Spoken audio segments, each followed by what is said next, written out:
Olá, queridos e queridas, é sempre uma satisfação estar aqui com vocês. Hoje, infelizmente, gente, eu não consigo estar com vocês de forma online, porque eu estou aí dia de terça-feira, cara, tenho uma aula manhã e tarde, 7, eu acho que 8 às 12 e 14 às 18, é puxado na terça-feira, mas enfim...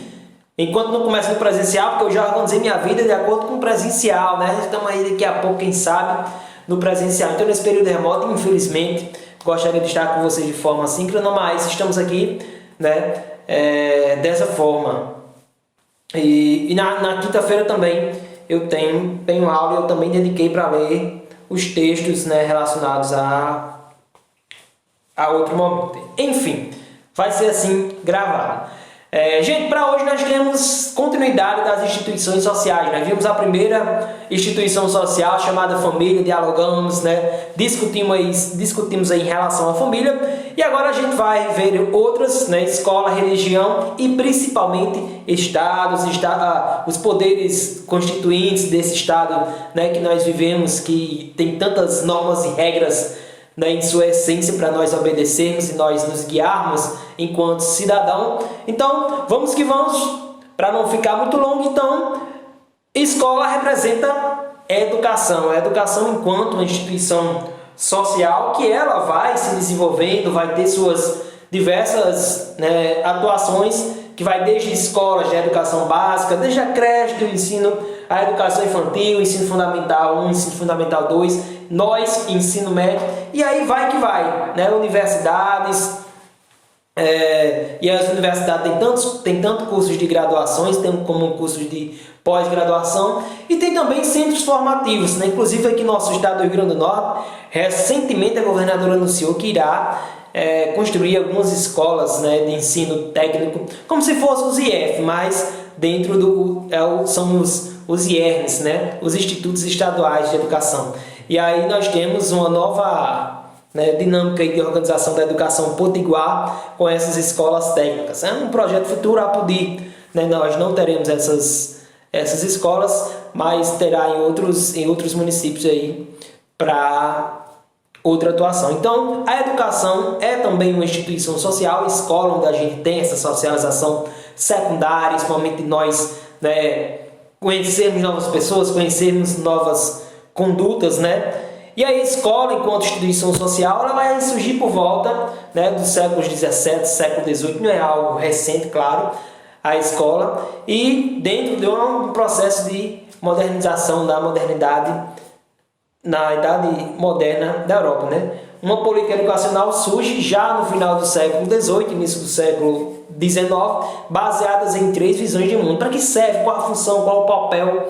O papel da escola enquanto instituição social, né? E aí ela vai, a evolução da educação vai partir dessa evolução desses princípios aqui, né? Dessas visões de mundo, baseada na crença na razão e ciência. Então, quando nós saímos da Idade Média, adentramos a Idade Moderna e abandonamos aquela visão, né? O Weber vai chamar de desencantamento do mundo, vocês viram em uma das aulas. Então, quando a gente sai da Idade Média, entra na Idade Moderna, a gente vai ter uma crença não mais tão forte nos princípios teológicos, nos princípios da religião, mas sim nos princípios, né, que estão construindo ainda a razão e a ciência. E um projeto liberal de igualdade de oportunidades e também a luta pela consolidação dos estados nacionais. Então a escola ela vai nascer nesse contexto aí da Idade Moderna, século XVIII caminhando para o século XIX, em que nós temos aí essas visões de mundo, né? A questão da racionalidade, a questão do desenvolvimento da ciência, os estados nacionais, né, tendo aí as unificações, enfim, um contexto que contribui para a origem da escola. E aí um fato interessante sobre as desigualdades na escola. A escola, na verdade, não é única, né? Quando a gente fala em escola, será que a escola é uma escola só para todos, né? Independente da divisão social, independente das classes? Ou melhor, não é uma instituição que se organiza da mesma forma para todas as pessoas. Ela não tem de fato um caráter universal. Essa passagem que está lá no livro de vocês, né, que faz uma relação a escola, eu até apresento aqui aqui do lado, uma charge, que uma família, né, dois momentos, né, a divisão de classe aí sendo representada através dessa charge, né, o menino pede, né, um iPod, filho, um iPad, né, filho, um iPad para você, né, o pai já dando um iPad, né, que é um aparelho aí dos mais caros, e aí outra família, né, já com 2 filhos, diz, filho, você vai e pede, né? Vai lá e peça, né? Vai lá e pede. Então, aí pede de uma forma diferente, em 2 contextos diferentes. Então, a escola também segue a divisão de classe, segue a luta de classe, aquela velha luta de classe do Karl Marx, né? A escola particular tem uma organização e a escola pública, infelizmente, né? Apesar de ser membro da escola pública e contribuir para a escola pública, mas ela tem muita defasagem em relação às escolas particulares. É uma discussão ampla, né? Por que, né, que tem essas diferenças em relação à educação da rede pública e privada? Né? Outra discussão que é importante fazer também. E a escola tem relações cotidianas na escola do ponto de vista territorial, né, que tem aquele espaço próprio, né, a figura, a estrutura da escola enquanto espaço, ela é marcante em qualquer comunidade, em qualquer cidade e na sociedade de forma geral. É também um espaço social e cultural. Né? Na escola tem regras de funcionamento, tem normas de condutas, tem diversas ações que você precisa obedecer para você ser um aluno, para você ser um professor ou fazer parte de qualquer função, ser merendeira, ser a ASG da escola, qualquer função tem regras e normas ali naqueles espaços.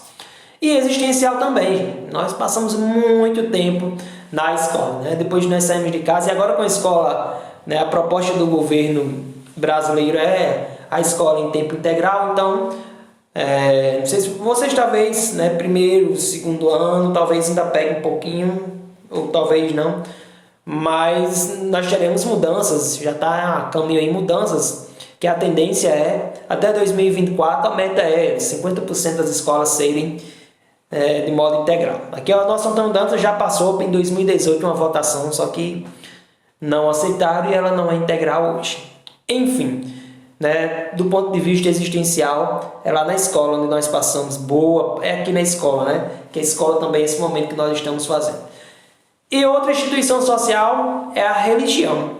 Né? E aí tem 2 conceitos de religiosidade, né? Uma qualidade do indivíduo que é caracterizada pela disposição ou tendência do mesmo para seguir uma religião. Então, a religiosidade é um tipo de ação, uma ação social, né? Segundo o Weber, aquela motivada, muitas das vezes a religiosidade se dá por, né, uma ação motivada por valores, né, os valores de estar ligado aos valores religiosos, princípios religiosos. E uma instituição social, a religião apresenta uma simbologia que invoca referências ou temeridades às coisas sagradas e tem seus fiéis e seus seguidores, né, seus devotos. Então a instituição social chamada de religião tem toda uma organização, né, no interior de uma religião. E aí nós temos tipos diferentes de prática dessa religiosidade. Nós temos igrejas, né, comunidades, que é o que? Comunidades de fiéis e não os prédios. Os prédios são prédios.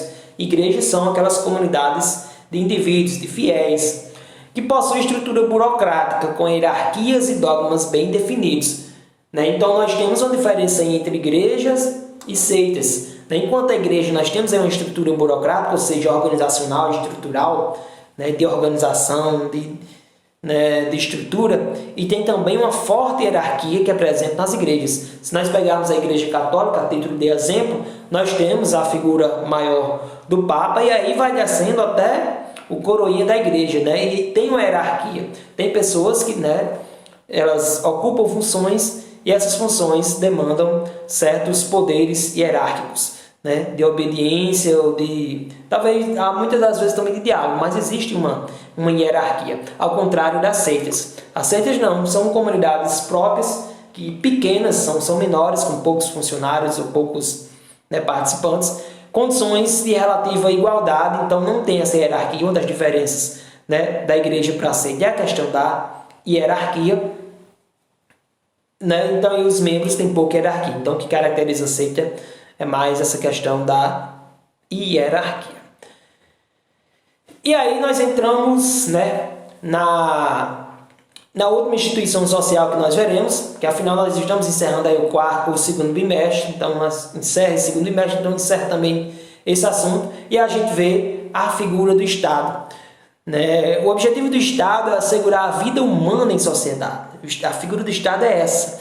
Né? O Estado deve garantir a ordem interna, assegurar a soberania na ordem internacional, elaborar regras de conduta e distribuir a justiça. Então, forma o Estado povo, território e governo. Povo enquanto conjunto dos cidadãos, território enquanto, nesse conceito aí, se vocês forem para o conceito de território, é muito amplo. Lá na geografia, o Milton Santos, né, vai falar sobre território de uma forma mais ampliada, que não se limita a essa área delimitada, sob posse de algum delimitado, que aí vai formar as unidades federativas, os estados do Brasil, por exemplo, né? E o governo, né, instância máxima de administração, aqueles que estão lá sendo pagos para administrar os recursos públicos, né? E aí, dentro da figura do Estado, nós temos aí o bem público, né, que compreende um conjunto de ações políticas e instituições específicas que podem contribuir para que os homens atinjam a mais plena e facilmente certo padrão de qualidade de vida. Então, a figura do Estado, a instituição do Estado, né, apesar de ter muitas das vezes uma atuação que não condiz com essa produção do bem público, a função principal objetivo do Estado é nos oferecer qualidade de vida, um padrão de qualidade de vida bom. Mas aí vocês perguntam, nem parece, né, Cássio? Realmente existe ainda dentro, né, das sociedades e os países emergentes, por exemplo, como o Brasil, a situação ainda é mais crítica, né? Brasil não só, também como alguns países da África, enfim. Né? As questões de desigualdades sociais, elas perpassam muitos dos países desse planeta. Mas aí muitos deles têm a figura do Estado enquanto instituição social. E aqui nós temos o Estado bem presente. E aí esse bem público ele pode ser tanto material como imaterial. Quando eu digo material, ele está relacionado às questões estruturais físicas, né? Por exemplo, a escola, o hospital, né? As instituições do Estado, as secretarias que têm os prédios próprios, né? São os materiais. E também imaterial. Imaterial quer dizer são as leis, por exemplo, os direitos, é aquilo que não propriamente você pode pegar, é aquilo que lhe é garantido como em papel, né? Em leis e normas. E aí o Estado tem poderes, né? Tem 3 poderes aí que constituem o Estado para organizar. Eles são independentes, mas devem organizar o Estado de forma harmônica, né? Respeitosa com o outro. Por exemplo, o Executivo tem que respeitar o Judiciário. Mas, professor, isso não está acontecendo não. Tem um presidente aí que está desobedecendo o Judiciário, né? Enfim, temos presidentes, temos prefeitos, né? Temos governadores que têm atuação que, em algumas das vezes, não obedece esse livrinho verde aqui chamado de Constituição da República, que tem os poderes que funcionam em harmonia, mas cada um tem sua autonomia, né? E aí nós temos o Executivo, né, que cabe a eles a administração e gestão do Estado conforme as leis. Atualmente são eles os nossos representantes. A nível nacional, o Messias, né, o Jair Messias Bolsonaro. A nível estadual tem Fábio, a nível municipal tem o prefeito de Apodi, por exemplo, Alan. São só exemplos aí do Rio Grande do Norte. Então, Apodi, Rio Grande do Norte, Brasil. Então, o executivo é representado, os gestores do poder executivo são essas pessoas que são escolhidas de forma democrática, né? A cada 4 anos nós escolhemos esses representantes para gerir os recursos que não são deles, né? Não são personificados. Uma pessoa, né? A gente não escolhe para que ele tenha posse dos bens públicos. Não, ele está ali para gerir os bens públicos. E aí nós temos o legislativo, né? Que cabe a eles elaborar as leis e fiscalizar as ações do executivo. Então, quem faz lei são os representantes do legislativo. Então, nós temos aí o Congresso Nacional, enquanto a instituição da União, né, na Câmara com 513 deputados e o Senado com 81 senadores. A nível estadual nós temos a Assembleia Legislativa, né, com 24 deputados, e a nível municipal nós temos aqui em Apodi a Câmara dos Vereadores, com 13 vereadores. E nós temos a estrutura do judiciário, né, que cabe a eles poder aplicar a lei. Enquanto o Legislativo cria a lei, eles aplicam a lei. Então tem toda uma estrutura aí. O Supremo Tribunal Federal, o STF, é a instância maior, e aí vem toda uma organização aí, que aqui fica muito longo falar de cada um. Mas aí tem, né, dentro das instituições superiores maiores, estão os tribunais, né, os tribunais eleitorais, do trabalho, e a justiça militar, que a justiça militar ela é independente, ela é separada, né, tem suas normas e leis próprias. Então está aí os 3 poderes do Estado e suas respectivas funções. E por fim, né, já quase finalizando, nós temos aí, segundo Max Weber, um conceito que é central quando se discute Estado. Né, Max Weber, com aquele conceito de Estado, que o Estado tem um monopólio legítimo do uso da força, mas, né, a burocracia, gente, é a forma de organização caracterizada por centralização, hierarquia, autoridade, disciplina, regras, carreira, divisão do trabalho, estabilidade. Isso é a burocracia, né? A organização do Estado, a organização mínima. Se não tiver uma estrutura mínima, não tem como o Estado se sustentar enquanto instituição social. E aí o Max Weber fala da burocracia. Weber afirmou que as instituições, em geral e particularmente o Estado, têm as seguintes características: uma hierarquia bem definida, então tem, né, pessoas que mandam, apesar de não ser bem, não seria isso, mas tem uma autoridade. Tem uma autoridade, por exemplo, se nós formos para o Estado, tem aquelas instituições que são responsáveis pela aplicação, por nos dar segurança, mas também por preservar a ordem. Então tem a questão da polícia, tem a questão da autoridade, né, mas tem também as autoridades dos nossos representantes. E aí nós temos funcionários que trabalham em tempo integral e recebem salários, regras escritas, né? Isso é legalidade, normas e regras devem ser escritas na Constituição ou nos códigos que nós temos aí, Código Civil, Código Penal. Uma separação entre as tarefas dos funcionários e suas vidas privadas, né? Vida privada é uma coisa, quando você vai para o Estado, você está lá como agente do Estado, então sua vida pública não tem nada a ver com o Estado. Do mesmo jeito, os bens, né, não devem misturar a sua vida privada com os bens do Estado. Né? Utilização de recursos financeiros que não são de propriedade dos indivíduos. Né? Os recursos financeiros não são dos indivíduos que estão ocupando aqueles cargos. Eles são pagos, têm um salário, porque afinal também são trabalhadores, mas eles não têm a posse daquilo ali, não é dele. Né? Nós só elegemos apenas, em todas as instâncias, né, em todos os poderes, apenas para gerir, para administrar. Mas recursos financeiros públicos são recursos do povo. Beleza? Então é isso, gente. Né? Ficamos aqui, eu vou deixar a tarefa, a última tarefa. Né? Cada tarefa nós tivemos 4 atividades. Temos essa semana essa aula. Na próxima aula, filosofia. E na outra já é terceiro bimestre. Só falta 4 meses para acabar o ano. Beleza? Gente, então é isso. Né? Eu pensei que iria ficar muito longa, mas deu aí 18 minutos. Dá para vocês assistirem sem ficar cansativo, né? Dúvidas? Estarei sempre à disposição. Uma satisfação imensa receber as dúvidas e os questionamentos de vocês. Sejam muito bem-vindos à minha rede social aí, nas redes sociais ou no WhatsApp, que é algo mais rápido. Então é isso, gente. Né? Tenha aí uma ótima semana. Até a nossa próxima oportunidade. Tchau, tchau, gente.